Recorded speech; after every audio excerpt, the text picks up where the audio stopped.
কুণাল কাশ্যপে কমেণ্ট এটা কৰিছে, দাদা এটা ভিডিঅ' কেমেষ্ট্ৰিৰ ওপৰত ইমান হাৰ্ড লাগি আছে, স্পেচিয়েলি ফিজিকেল কেমেষ্ট্ৰি, মই বহুত বৰিং পাওঁ, কেনেকৈ ইণ্টাৰেষ্টিং বনাব পাৰি। অ'কে, আজি এই কমেণ্টটোৰ ওপৰত অলপমান কথা ক'ম বুলি ভাবিছোঁ। ফাৰ্ষ্টতে আমি কওঁ যে বৰিং কেতিয়া হয় ছাবজেক্ট এটা। ছাবজেক্ট এটা তেতিয়া বৰিং হয় যেতিয়া আমি ছাবজেক্টটোৰ বিষয়ে ভালকৈ নাজানো। ছাবজেক্টটোৰ গণিত খেলা কৰবা যাতে আমাৰ সেই ফৰ্মুলাবিলাক আমাৰ মাথাত নাথাকে, আমি ভিজুৱেলাইজ কৰিব নোৱাৰোঁ, কি ঘটি আছে একচুৱেলি আমি বুজি নাপাওঁ। আমি যেতিয়া মুখস্থ কৰিব লগা হয় কিছুমান ষ্টেপ, তেতিয়া আমাৰ সেই ছাবজেক্টটো বৰিং লগা হয়, সেই চেপ্টাৰটো আমাৰ বৰিং লগা হয়। ছাবজেক্ট এটা ইণ্টাৰেষ্টিং কেনেকৈ বনাব পাৰিম?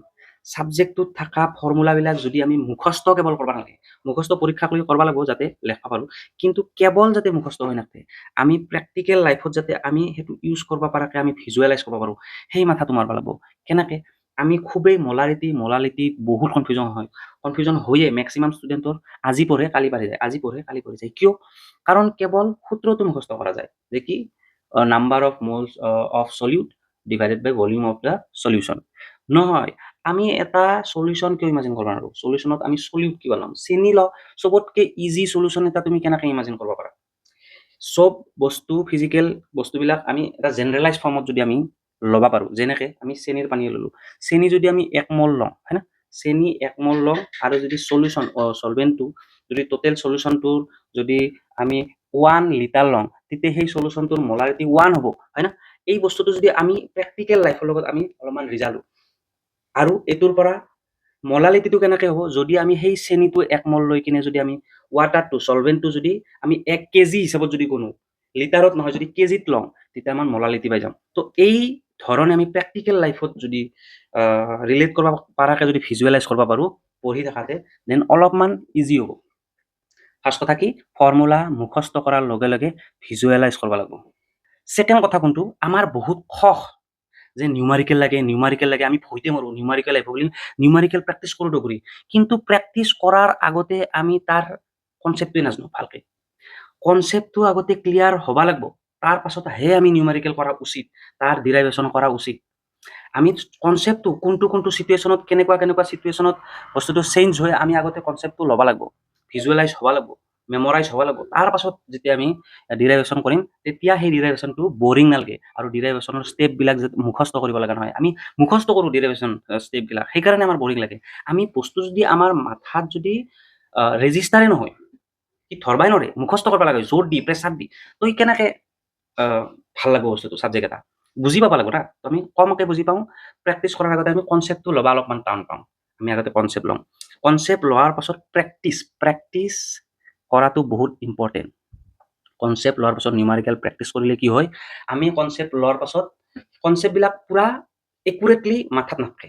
আজি পঢ়িম, যিহেতু আমি নতুন বস্তু শিকোঁ না, আমি ফিজিকেল কেমেষ্ট্ৰি হওক, বেলেগ কেমেষ্ট্ৰি হওক, আমি নতুনকৈ শিকছোঁ বস্তুবিলাক, তো বেছি দিন মাথাত থাকবা নোখোজে, নৰে থাকবা, পাহৰি যাওঁ।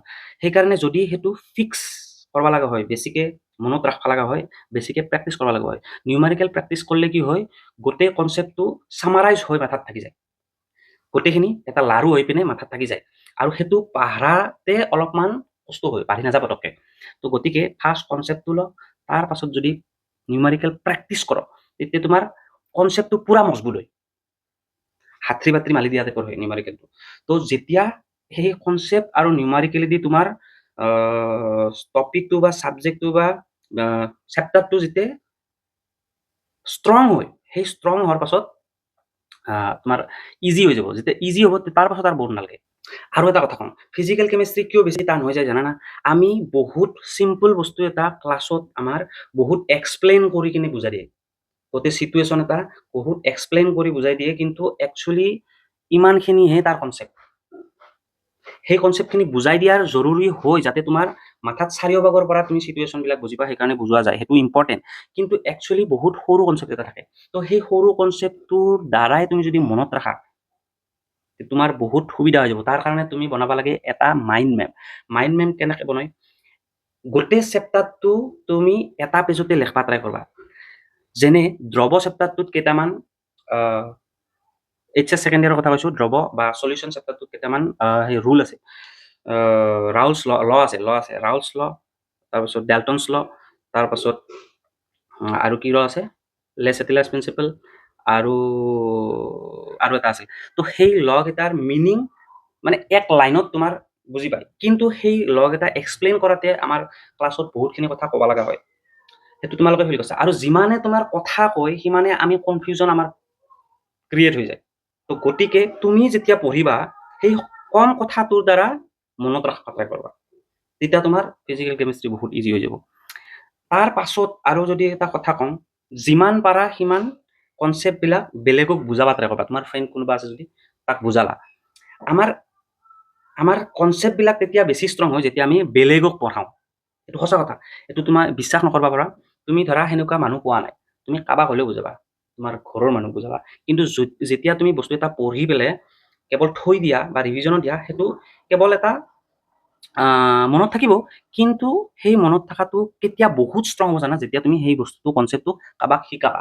আৰু শিকালেও তুমি চাবাচোন তুমি নিজেই কিছুমান বস্তু ৰিয়েলাইজ কৰিবা উইদাউট ষ্টাডিং।